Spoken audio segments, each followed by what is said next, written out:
আসসালামু আলাইকুম প্রিয় দর্শক, জানিয়ে দিব এখনকার আলোচিত সকল দেশীয় খবর।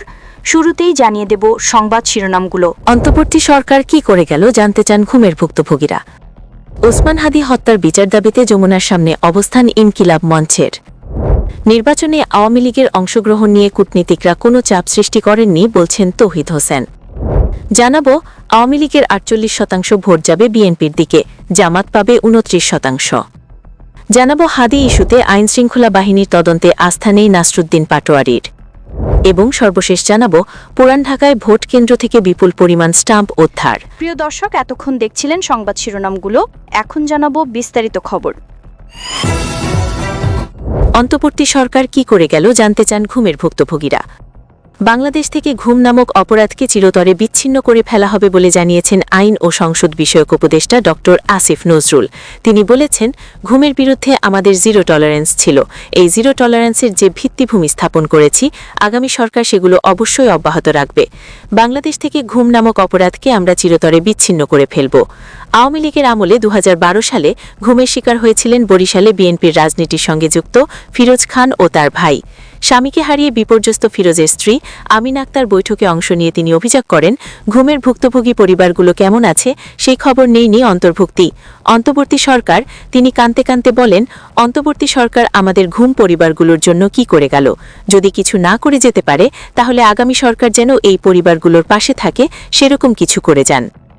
ওসমান হাদি হত্যার বিচার দাবিতে যমুনার সামনে অবস্থান ইনকিলাব মঞ্চের।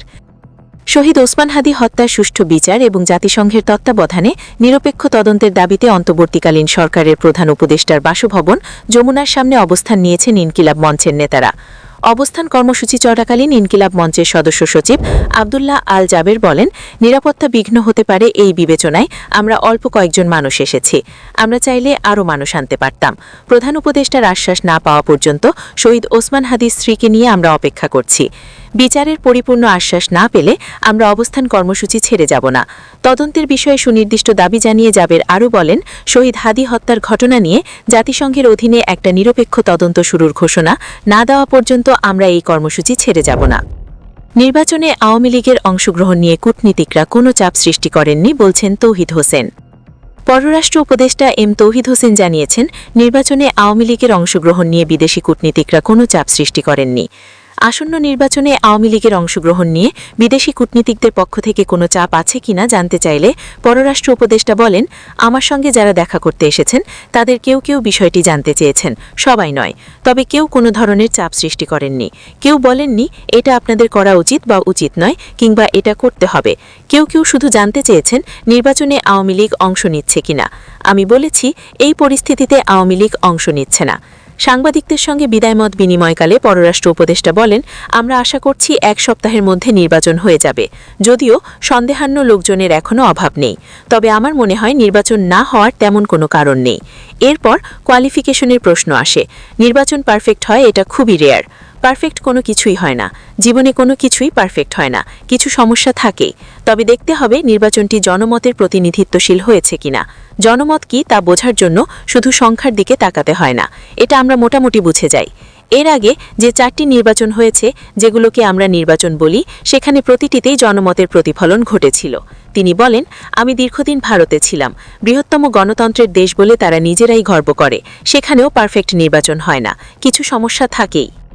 আওয়ামী লীগের ৪৮% ভোট যাবে বিএনপির দিকে, জামাত পাবে ২৯%। জাতীয় সংসদ নির্বাচনের 1 সপ্তাহ আগে প্রকাশিত এক জনমত জরিপের ফলে দেখা গেছে ৯০%-এর বেশি ভোটার এবার ভোট দিতে আগ্রহী। ৮% ভোটার এখনও নিশ্চিত নন। আর আগের নির্বাচনে আওয়ামী লীগকে ভোট দেওয়া ভোটারদের প্রায় অর্ধেক এবার বিএনপিকে ভোট দিতে ইচ্ছুক।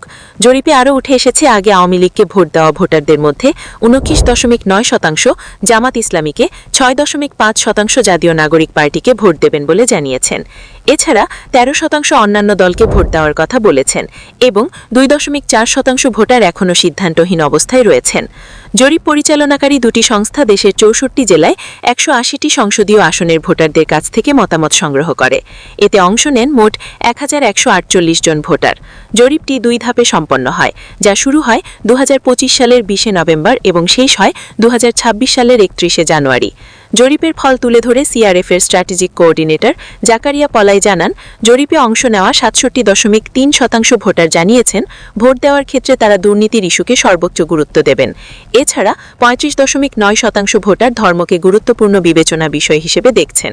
ভোটারদের কাছে দ্রব্যমূল্যের ঊর্ধ্বগতি, উন্নয়ন, কর্মসংস্থান ও নিরাপত্তা গুরুত্বপূর্ণ ইস্যু হিসেবে উঠে এসেছে বলে জরিপ প্রতিবেদনে উল্লেখ করা হয়। জরিপ অনুযায়ী ২০০৮ সালের পর প্রথমবার ভোট দিতে যাওয়া ভোটারদের মধ্যে ৩৭.৪% জানিয়েছেন তারা জামাতকে ভোট দেবেন। একই শ্রেণীর ভোটারদের মধ্যে ২৭.৭% বিএনপিকে এবং ১৭% এনসিপিকে ভোট দেওয়ার কথা বলেছেন। আর ১৮.৬% ভোটার এখনও তাদের সিদ্ধান্ত জানাননি। জরিপে দেখা গেছে ভোটাররা ব্যক্তিগত যোগ্যতা বা বিশেষ দক্ষতার চেয়ে জনপ্রিয় প্রার্থীকে বেশি গুরুত্ব দিচ্ছেন। জরিপের তথ্য অনুযায়ী ভোট দেওয়ার ক্ষেত্রে দল ও প্রার্থী উভয়কেই সমান গুরুত্ব দেবেন বলে জানিয়েছেন ৩৩.২% ভোটার। অন্যদিকে ৩০.৪% ভোটার কেবল দলকে গুরুত্ব দেবেন বলে মত দিয়েছেন। শুধু প্রার্থীকে গুরুত্ব দেবেন বলে মত দিয়েছেন ৩০.২% ভোটার। আর ৫.৮% ভোটার এখনও সিদ্ধান্ত নিতে পারেননি দল নাকি প্রার্থী কোনটি তাদের কাছে বেশি গুরুত্বপূর্ণ। হাদি ইস্যুতে আইন শৃঙ্খলা বাহিনীর তদন্তে আস্থা নেই নাসরুদ্দিন পাটোয়ারির। শহীদ ওসমান হাদি হত্যার ঘটনায় আইনশৃঙ্খলা বাহিনীর তদন্তে আস্থা রাখতে পারছেন না বলে জানিয়েছেন ঢাকা ৮ আসনে ১১ দলীয় জোট মনোনীত প্রার্থী নাসরুদ্দিন পাটোয়ারি। তিনি বলেন, সরকার জাতিসংঘের কাছে একটি চিঠি দেবে, যে চিঠির মাধ্যমে জাতিসংঘ একটি তদন্ত উইন্ডো ওপেন করবে। আইনশৃঙ্খলা বাহিনী যে তদন্তটা করেছে সেই জায়গায় আমরা ফুল স্টার্ট রাখতে পারছি না এবং সরকারের উচিত ছিল এতদিনের মধ্যে আমাদের এই বিচারটা বুঝিয়ে দেওয়া। যেহেতু বুঝিয়ে দেয় নাই, রাতের আধারে রাজপথে নেমে আসতে আমরা বাধ্য হয়েছি। পাটোয়ারি বলেন, এজন্য অনেকে অনেক কথা বলে মিসগাইড করার চেষ্টা করেছে। আমরা আমাদের বিচার পাওয়া পর্যন্ত লক্ষ্যপানে অবিচল থাকব এবং আমরা বিচার নিয়ে বাড়ি ফিরব ইনশাল্লাহ। তিনি বলেন, ওখানে ওসমান হাদি ভাইয়ের স্ত্রী আছেন, জাবের আছেন, ঝুমা সহ অনেকেই আছেন। ওইখানে তাদের পানি ব্যবস্থা তারা নেয় নাই, তারা পানি খেতে পারছে না। ওইখানে তাদের মশা ঘিরে রেখেছে, প্রচণ্ড মশা। আমি বলছি কয়েলের ব্যবস্থা করুন, তারা করে নাই। সরকারকে আহ্বান জানাবো, তাদের আপনারা পানির ব্যবস্থা করে দিন, খাবারের ব্যবস্থা করে দিন। মশা যে কোনো সময় তাদের প্রবলেম ক্রিয়েট করতে পারে, যাতে বাঁচতে পারে কয়েল বা অন্যান্য ওষুধের ব্যবস্থা করে দিন। হাদি ভাইয়ের ওয়াইফকে সম্মান করা রাষ্ট্রীয়ভাবে আপনাদের দায়িত্ব এবং কর্তব্যের মধ্যে পড়ে। পুরান ঢাকায় ভোট কেন্দ্র থেকে বিপুল পরিমাণ স্টাম্প উদ্ধার। পুরান ঢাকার কাচেরপুল এলাকার জন্য নির্ধারিত একটি ভোট কেন্দ্র থেকে ১৫২টি ক্রিকেট স্টাম্প উদ্ধার করেছে পুলিশ। বৃহস্পতিবার সূত্রাপুর থানার পরিদর্শক মইমিনুল ইসলাম এ তথ্য নিশ্চিত করেন। তিনি জানান, অস্ত্র মজুদ আছে এমন খবর পেয়ে তারা গতকাল রাত ১টার দিকে ম্যাজিস্ট্রেট সহ ওই ভোট কেন্দ্রে যান। ভোট কেন্দ্রটি তখন বিএনপির স্থানীয় নেতাকর্মীরা ঘিরে রেখেছিল। সেখানে গিয়ে তারা ১৫২টি ক্রিকেট স্টাম্প পান এবং অভিযান শেষে সেগুলো থানায় নিয়ে আসেন।